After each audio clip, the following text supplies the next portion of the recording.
So you've heard that people are using Instagram as a way to market their business, but you haven't quite figured out how to make it work for yourself. Well, in today's video, I'm going to be breaking down how you can use Instagram to market your business correctly this year and beyond. By the way, this video is sponsored by Pixar, more on them later. Okay, so the first things that we're going to need to nail, and these are very important, they are your objectives. Now, your objectives are basically marketing speak for your goals, right? This is when you need to get really clear on what you're actually trying to achieve through your Instagram channel. When I tell you this is one of the biggest hurdles that people seem to fall at, like, I'm not exaggerating. If you are not clear on what you want to get out of your Instagram channel, how are you supposed to figure out what content to share? How are you supposed to measure whether or not your channel is even working? How?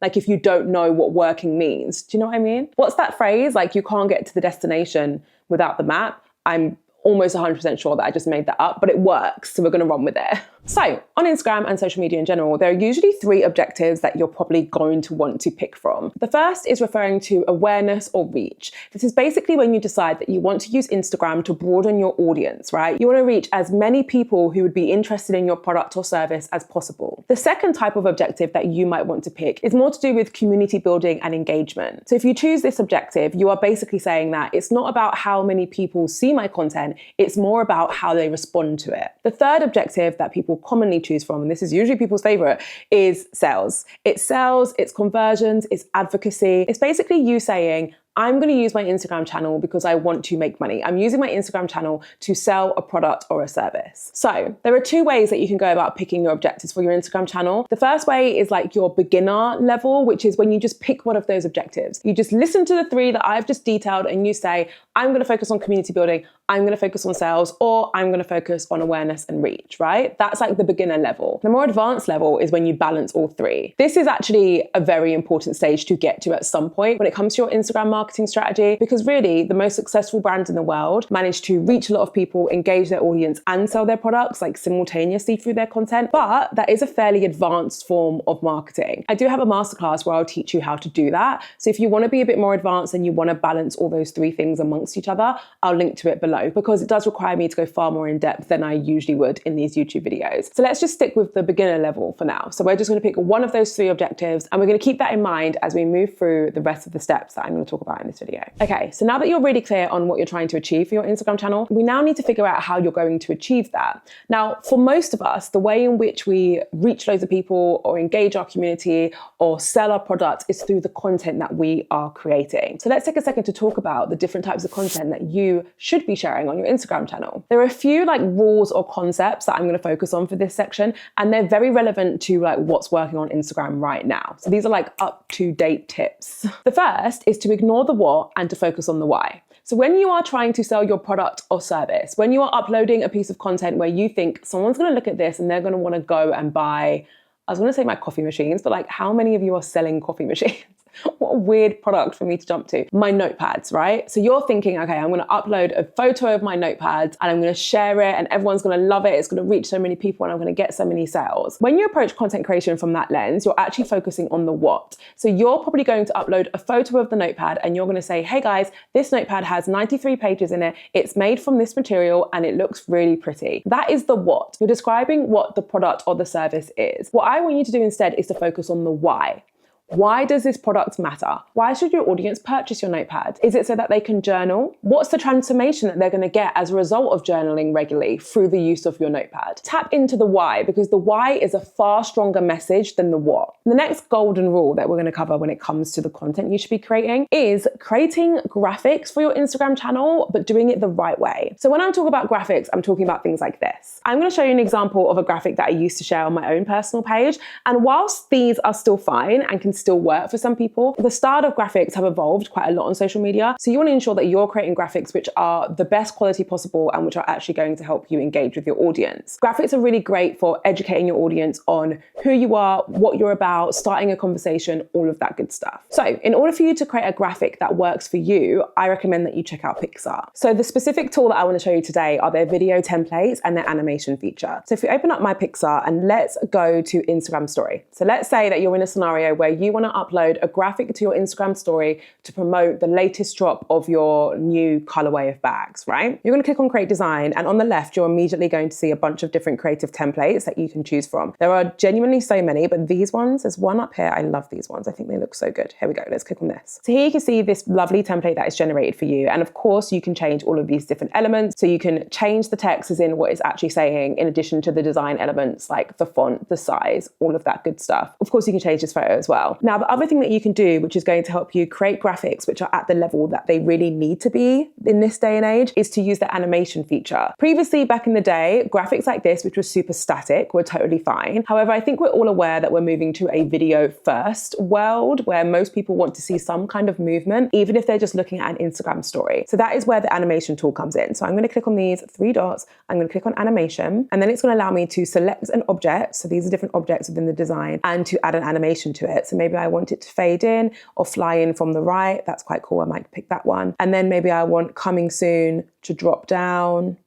Ooh, I like that. The typewriting one. Here we go. Okay, so let's press play to see the animations that I've just added. Do you see how quickly I did that? You can literally spend 10, 20 minutes using these templates and the animation feature to create graphics that look really cool, that have some kind of movement in it to promote your brand or your product on Instagram. Of course, there's a link to Pixar below if you want to sign up and get started using all of their amazing templates and tools. So the third rule that I want you to keep in mind when it comes to creating your content on Instagram the right way is to implement founder stories. Now, I've spoken about this a couple times before, but it's honestly more relevant now than it ever has been before.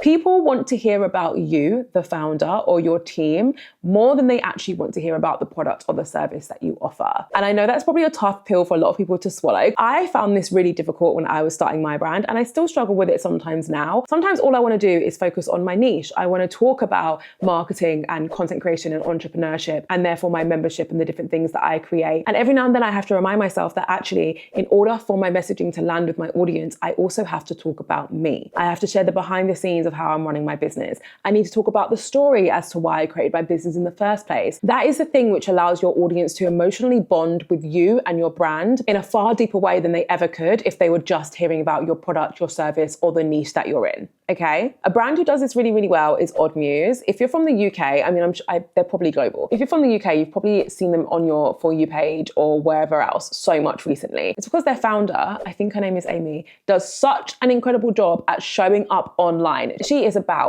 outside. She is showing you guys how she's running a business, the behind the scenes of the business, the wins, the losses. She's showing everyone all of it, and it's hooking people in, and it's helping them connect with her and the brand Odd Muse. And it's taking them to astronomical, is that how you say that word? Astronomical? Yeah. Astronomical heights. I don't use that word very often, but you catch my drift. Okay, so we've talked about some content rules which will guide you through creating amazing content to market your brand. And we've spoken about how you can figure out what your objectives are for your Instagram page. Now, the next thing, which is just as important, if not more important than everything we've already discussed, is helping you remain consistent. Because yes, it's great that you understand how you're going to use your Instagram channel and what your objectives are. It's great that you're now producing amazing content, but how are you going to stick to a consistent posting schedule when it comes to creating this content? Because if you're not doing this consistently, you're not going to have the results that you deserve. So first of all, what does consistently look like? Keep in mind that how often you can share content on social media is going to heavily depend on your schedule, if you have a team, what your team structure is, all of that good stuff. I'm about to tell you how often you should post on social media according to Instagram. So do with this information what you will. Instagram suggests that you post on Instagram every day. Shocking, I know. They suggest that you post on Instagram, on your feed every single day, and on your stories every single day. Do I post every day? No. Do I show up on my stories every day? No. I post 3 to 5 times per week on my feed, and I show up on my stories 4 to 5 times per week. So I want you to merge what Instagram says with what you can actually achieve, and that will give you your posting schedule. That's exactly what I did to get my posting schedule. Now, how do you stick to that posting schedule? Because again, that's when the magic really happens. You have to be very, very organized. Now, one way that you can organize yourself is to create a workflow. And this basically is referring to a set process of when you're going to prepare for your content, when you're going to create your content, when you're going to edit your content, and when you're going to schedule your content / post your content. It's important that you designate some time to each of those tasks and you actually plan that time into your schedule. Try to avoid just telling yourself that you're going to create content when you have a spare moment, because newsflash, that spare moment is never going to come. And if it does come, it's not going to give you enough time to get things done. Another mistake to avoid, just to make sure that you're as consistent as possible, is to merging all of those tasks into one and thinking that you can come up with a concept for for your content, create the content, edit it, schedule it, and get it out in the space of half an hour. Most of the time, you cannot do that. So respect all of the different tasks that you need to do in order to create this content and schedule some time to do all these tasks in your calendar. Okay, so we're almost there. You're creating great content, you're doing it consistently. What's left? You're probably screaming at the screen. Well, we now need to talk about your analytics and just making sure you've got some good habits in place so that you're using your analytics effectively and in a way that's healthy, right? Heavy on the healthy. What we don't want to do is be checking our analytics on a daily basis and refreshing our content to see how it's performed, even though we only posted it 2 minutes ago. Those are not healthy habits. We want to post and ghost. Post that content and keep it moving. When it comes to how often you should check your analytics, personally, I think once a month is the best frequency, but I know that's a big ask for a lot of people. So if you're finding yourself really drawn to analytics and you want to check them more frequently, try and check them once a week. Dedicate some time on a Friday afternoon to go through your analytics, and then when you're done, keep it moving for another week. When it comes to what you should be looking for, this is actually a very interesting conversation because really that's going to tie back to what your main objective is. If you decided at the start of this video that you want to focus on reach or awareness for your content, then those metrics, in addition to things like views, are the ones that you want to be focusing on. If you said you want to be all about engagement, then interactions are going to be what you're focusing on. If you said sales or conversions, then website clicks are probably going to be the thing that you're going to be focusing on, right? If you need more guidance with how to manage your analytics, and if you want access to my analytics tracker, which is what I use on a monthly basis, so that I can map out how my Instagram is performing over the span of a whole year, then you're probably going to want to join my membership, The Collective, because that is where you get access to my masterclasses where I teach you how to do that, and also my resources and my templates like that tracker that I just mentioned. So I will link that below. Okay, my loves, do not forget to check out Pixar so that you can make the most of their video templates and their object animation tool. If you're not hanging around, I recommend watching this video. It's all about the recent updates coming to Instagram. There are a lot of updates. A lot. So it's very important that you watch this video. Thank you so much for watching. As always, I can't wait to see you in my next video.